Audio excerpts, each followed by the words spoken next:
지금 여러분께서는 박성원 아나운서가 진행하는 여수 MBC 라디오 전망대를 듣고 계십니다.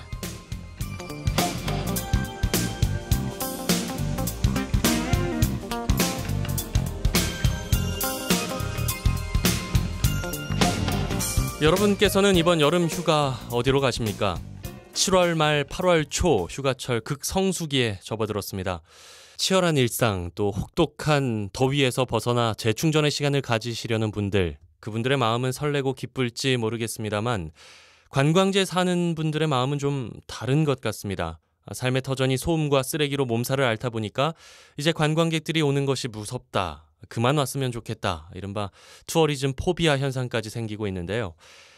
매년 1,300만 명 이상이 다녀간다는 여수. 이제는 우리가 진지하게 이 문제에 대해서 좀 논의를 시작해야 될 때가 아닌가 싶습니다. 오늘 그 얘기 좀 나눠보죠. 여수 출신의 제주대학교 언론홍보학과 김경호 교수 연결돼 있습니다. 교수님 안녕하십니까? 네, 안녕하십니까? 예. 이탈리아에 있는 베니스나 스페인 바르셀로나에서도 이른바 투어리즘 포비아 현상이 좀 일고 있는 걸로 알고 있습니다. 우리나라 유명 관광지에서도 이런 현상들이 좀 나타나고 있어요. 예, 그렇게 지금 언론을 통해서 보도되고 있는데요. 예. 제주도 마찬가지이고요. 서울의 종로구에 있는 한옥마을, 또 우리 여수도 사실은 예외는 아니라고 봅니다. 관광객이 몰리는 곳에는 지금 조금 전에 말씀하셨던 오버 투어리즘, 예. 그런 관광 포비아 이 현상들이 지금 분출되고 있다, 이렇게 말씀드릴 수 있을 것 같습니다. 예, 여수도 수용 가능한 관광객 수를 좀 넘어섰다라는 얘기가 나오는데요. 어떻게 보십니까, 교수님? 관광 수용 능력이라고 하는 게 있거든요. 예. 뭐 여러 가지 이제 제반 인프라들을 다 감안해서 이제 판단하게 되는데, 우리 여수가 지금 뭐 1,500만 명 관광객을 유치하겠다라고 얘기하고 있지 않습니까? 그렇죠. 물론 여기에는 이 관광객을 계산하는 이 계산의 허수가 좀 있긴 합니다만, 예. 1,500만 명이라고 하면 산술적으로 계산해서 보면 하루에 4만 1,000명입니다. 365일 동안 4만 1,000명이 여수로 온다라고 생각을 해보면, 예. 우리 지금 28만 인구에 1,500만 명, 이건 뭐 상상을 초월하는 거죠.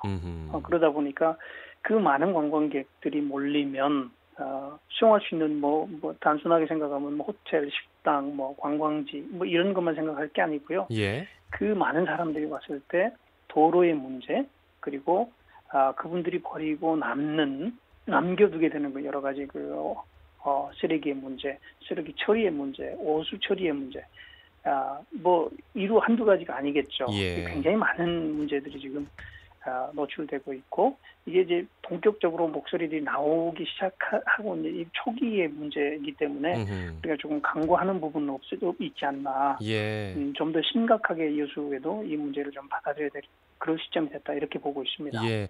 아까 관광객 수 집계에 약간 허수가 있다라고 교수님께서 말씀을 해주셨는데요. 네네. 여수 지역의 일부 시민단체도 그런 지적을 했었고요. 저희 언론에서도 라디오 전망대에서도 그 문제를 여러 차례 지적을 했었는데, 네.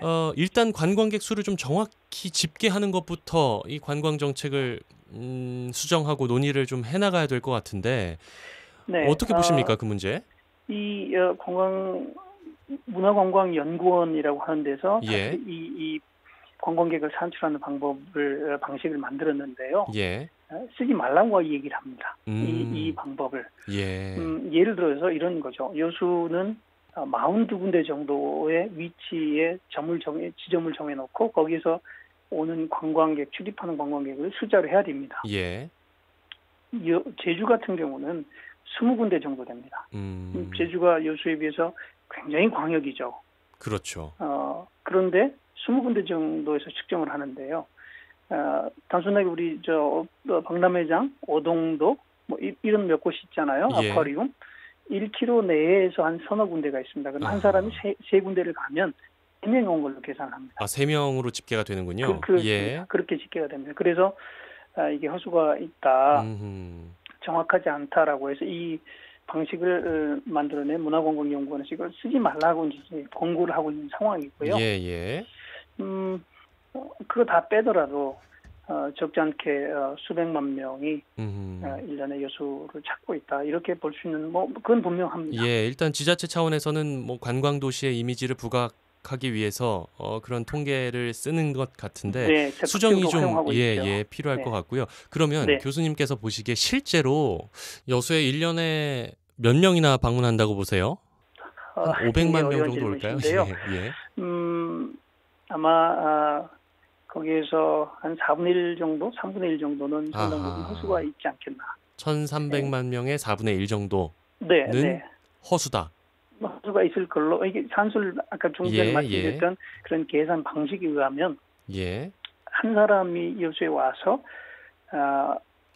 오동도 들리고 보통 그렇게 여행하니까요. 몇 군데 들리면 그게 다 한 사람씩으로 계산되기 때문에 최소한 3군데는 간다고 보거든요. 향일암까지를 포함 다 해서 보면 그러면 많으면 3분의 1 정도는 상당 부분 차이가 있을 수 있다. 이렇게 보는 게 합리적인 판단 아닌가 이렇게 보고 있습니다. 자, 일부 지역에서 나타나고 있는 관광객 거부 현상, 그 이유는 뭐라고 보십니까? 그 원인으로 궁극적인 원인은 한 3가지로 볼 수 있는데요. 첫 번째는 중산층의 확대, 중산층이 좀 많이 성장했다 이렇게 볼 수 있는데 여행을 할 수 있는 전 세계적으로 보면 여행할 수 있는 그런 중산층들이 많이 들었고요.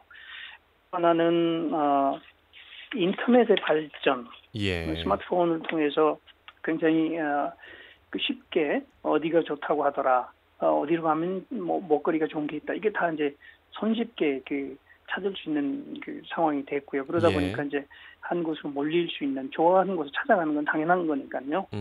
그 원인 하나. 그다음에 저가 항공이 상당 부분 많이 또 성장을 한 거죠. 그러다 보니까 저렴한 비용에 여행할 수 있는 곳을 찾고, 또 저가 항공들이 공격적으로 마케팅을 하는 곳이 대부분 관광지들이 많습니다. 그러다 보니까 이제 인구가 폭발적으로 늘어나게 되고 전 세계 관광 인구가요. 2016년의 통계를 보면 12억 3,500만 명이라고 합니다. 그 12억 3,500만 명 중에 50%에 가까운 6억 명은 유럽을 방문하고요. 25%인 3억 명 정도가 아시아 태평양 지역을 방문한다고 합니다. 그러니까 그 3억 명이라고 하는 사람들이 몇 곳 좋다, 아름답다 이런 것으로 알려진 것으로 집중하게 되는 거죠. 그래서 이제 우리가 얘기하고 있는 지금 투리피케이션 혹은 오버 투리즘 이 현상이 계속 나타나고 있는 거죠. 그렇군요. 자, 일단 여수 상황만 놓고 보면 외국인 관광객 수는 그렇게 많지 않은 것 같거든요. 일단 그 질문은 나중에 좀 한번 드려보기로 하고요. 그렇게 관광 수용 능력보다 많은 관광객들이 몰리면서 원주민 이탈 현상도 나타나고 있습니다. 제주의 경우는 더 심각할 것 같은데 어떻습니까? 대한민국의 관광 1번지가 제주 아니겠습니까? 그렇죠. 자타가 공인하는 거니까요. 굉장히 많습니다. 몇 곳 세부적으로 들여다보면 전혀 이게 외부의 관광객들이 몰리지 않았던 곳들인데 이게 이제 점차 관광객들이 거기 아름다워, 좋아, 또 먹거리도 있어 이러다 보니까 집중적으로 몰리는 겁니다. 피곤하죠. 사는 사람들의 입장에서 보면 그게 이제 한 집, 두 집, 이게 집을 또 팔기 시작한 겁니다. 외지에서 온 사람들에게 비용 높게 쳐줄 테니까 팔아주시오. 그렇게 얘기하면 팔지 않는 경우들이 드물죠. 또 농촌에서 일하시는 분들은 좀 연로하시고 농사를 더 이상 이제 짓기 어려운 그런 상황들이 되다 보니까 마을 전체가 거의 외지인들에게 넘어가고 그리고 카페로 다 도배가 돼버리는 거죠. 카페가 모든 한 마을 전체에 그 전통 가옥들이 없어지고 카페로 대체돼 버리는 그런 상황. 그러니까 원주민들이 외지인들에 의해서 쫓겨나고 객체화돼 버리는 그런 상황들이 생기고 있는 거죠. 정책적으로 그러면 그런 부분을 좀 막아야 된다고 보십니까? 어떻습니까? 그렇죠. 이게 지역이 산다라고 하는 것은 왜 관광을 우리가 활성화시키려고 하는가라고 하는 그 핵심을 보면 잘 살자고 하는 거 아니겠습니까? 잘 살자고 하는, 지역민들이 잘 살자고 하는 건데 지역민들이 쫓겨나 버린다고 하면 누구를 위한 관광이냐 우리가 되묻지 않을 수밖에 없잖아요. 그래서 이제 정책을 이 좀 그런 말씀하신 대로 우리 지역민들을 위한 관광 정책 이게 좀 지금은 선행돼야 될 것 아닌가. 예. 한동안은 관광 양적으로 팽창하는 것이 옳은 방법인 것처럼 혹은 옳은 관광의 정책인 것처럼 인식을 해왔었는데요. 그랬죠. 예. 네, 지속 관광 정책으로 이제 좀 변환이 돼야 되고요. 훼손돼 버리거나 우리 도심 내에 살고 있는 원주민들이 쫓겨나 버리거나 이렇게 되면 예. 진정한 우리가 추구하고 기대하고 있는 그런 관광이라고 보기는 어려운 부분이 있는 거죠. 그렇군요. 우리 교수님께서는 여수 출신이시고 여수 갯깎기를 또 기획을 하셨습니다. 이 여수 네. 갯깎기 기획하실 때는 어떤 생각으로 하셨어요?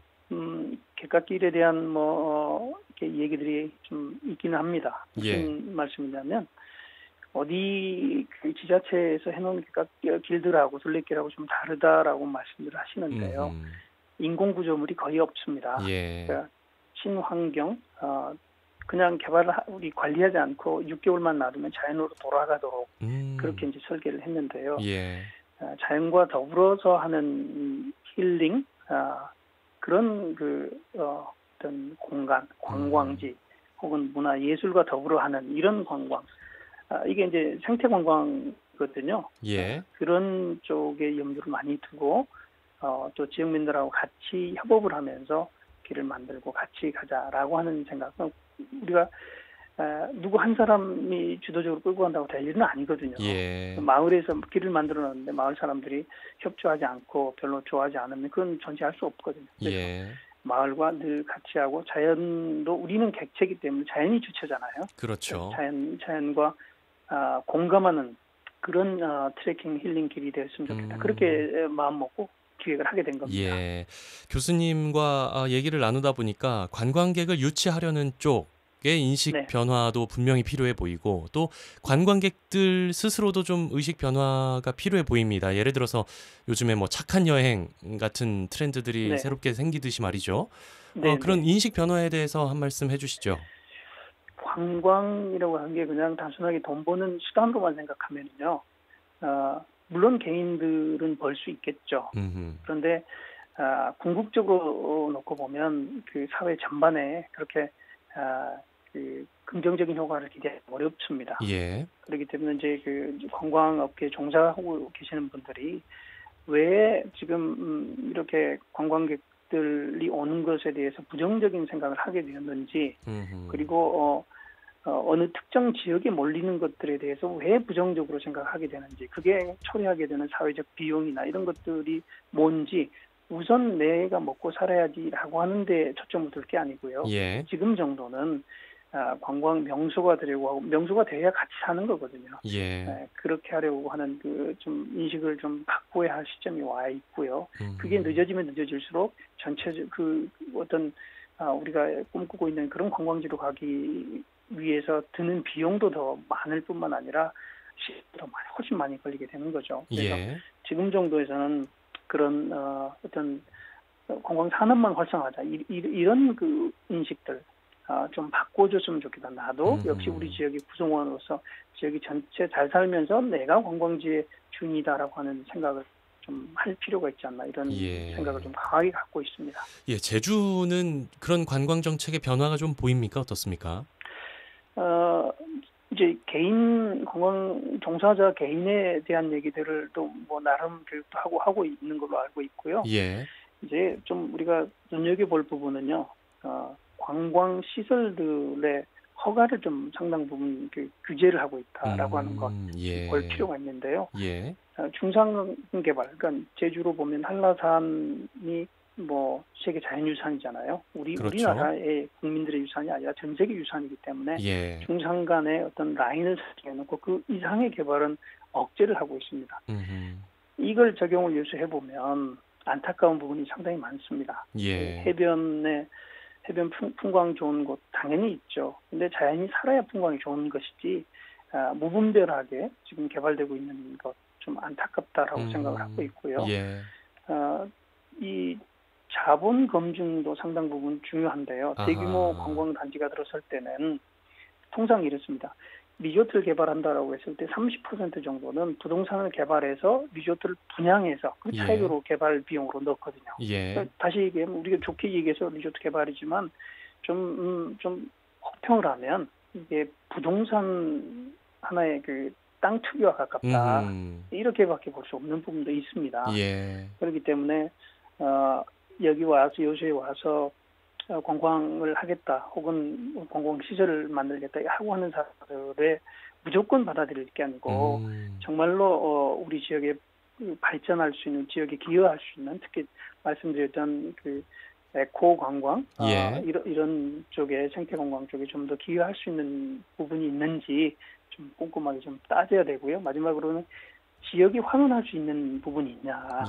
단순하게 자신들의 어떤 관광 사업으로서의 이익만 가지고 밖으로 나가버린 이게 아니라 지역의 하나의 구성원이 되어서 지역의 이익을 돌려줄 수 있는 이런 부분에 대해서 좀 꼼꼼하게 하나의 주체를 설립해서가 됐든 아니면 관이 됐든 여기에 좀 신경을 써야 될 것 같다. 좀 배울 수 있으면 배워야 좋겠다. 이렇게 말씀드리고 싶습니다.